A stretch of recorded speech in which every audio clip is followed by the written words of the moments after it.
กาไฟ100เจ้าโอนไปแล้วเนาะยังไม่โอนอ๋อก็ของน้อง100เจ้าของน้องสมจิตอินทรวิจิตแห่ง100ถ้าครบ500ก็โอนเนอะเจ้าชอบให้ครบหมายเลขบัญชีอย่างอ่ะฮะ53 503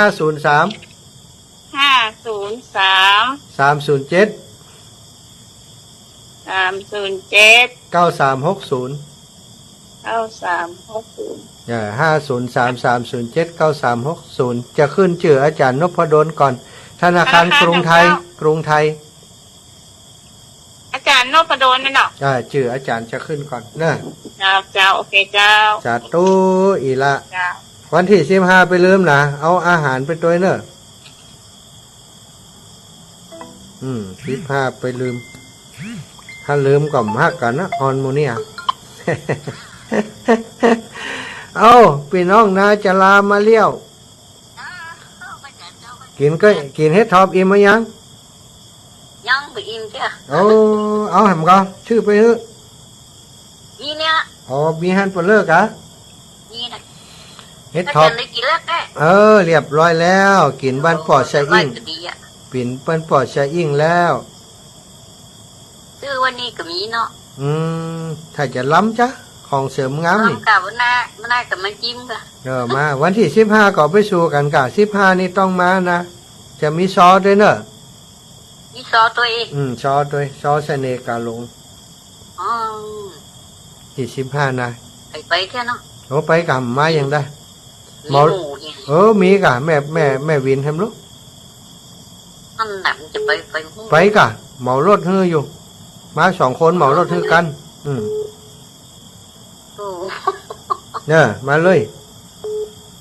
ถ้ามีรถไปก็ไปกะมากะเหมารถขึ้นแล้วเหมารถขึ้นกันหนึ่งรถประจำทางนะกะเจริญปอนแม่ยายพรล่องวัวแดงคนเชียงใหม่ทำไมโทรมา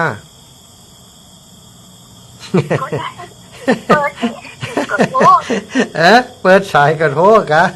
มันไปหินออกกะโอ้สาธุขอบคุณท่านอาจารย์ใหญ่พระครูสมุวิสุวัฒน์วรกิจโจเป็นยังไงเอาอ่านขวางมาได้นี่พ่อ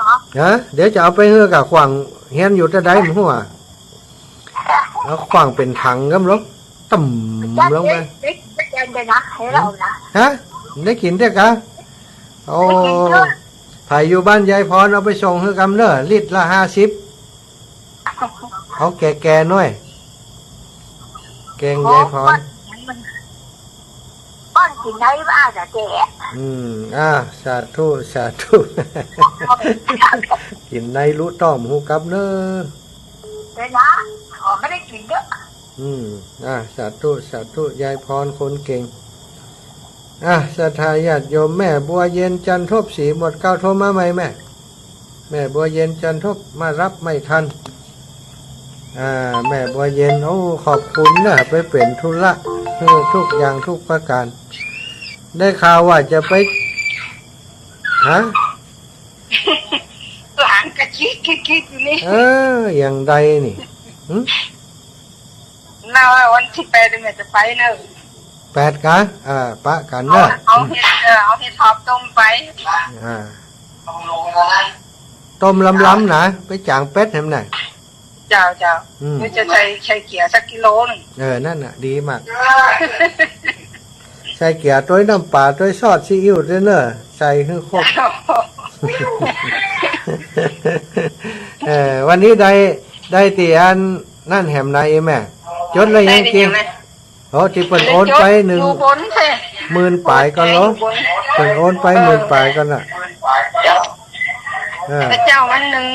16,00064 บาทเดี๋ยวไปเพิ่มแถมเช้าเป็น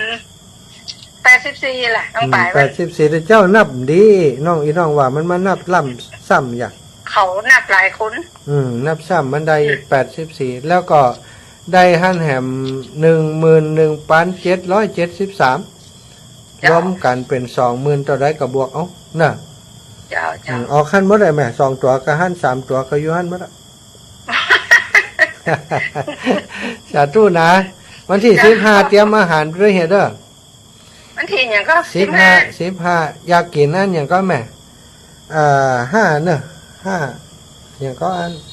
ปลาทูหอมนะ อ๋อ ปลาทูหอมปลาทูเค็ม ตัวหอมมกนะ มกเอานะเด้อ เจ้า แกงพักละด้วยแกงพักปังด้วย พระฝังนั่นไม่เก็บงามแม่จะแกงโอ้ ไม่ไหว จ้ะ สาธุ เจ้าสาธุเจ้า บุญรักษาเจริญปอนโอ้พระธาตุจอมพอ เจ้าไว้สาเจ้าค่ะอาจารย์ เจ้าอีแม่ ได้การเวียงเป่า ฮะ เหมาโลดถึงมาได้การ ได้กะหมอหื้อสองกันเนอะหมอหื้อสองกันเวียงเป่าคนหลายหมอสองกัน เจ้าสาธุเจ้าที่ตามอยู่ตลอดเลยเจ้า สาธุขอบคุณอีแม่นะหันอีแม่สุขภาพดีใจปะทุก เจ้าสาธุ สาธุเนอะศรัทธาญาติโยมเอาละเนาะวันนี้เวลาเบิดเวลาแล้วก็ขอนำรายการจากลาศรัทธาไปด้วยเวลาเพียงเท่านี้ขอความสุขสวัสดีจงมีแก่ศรัทธานาบุญท่านเจ้าทุกท่านทุกคนจัตตารโอธรรมาวัฏันติอายุวันโนสุขังพระลังอยู่ดีมีสุขเด้อ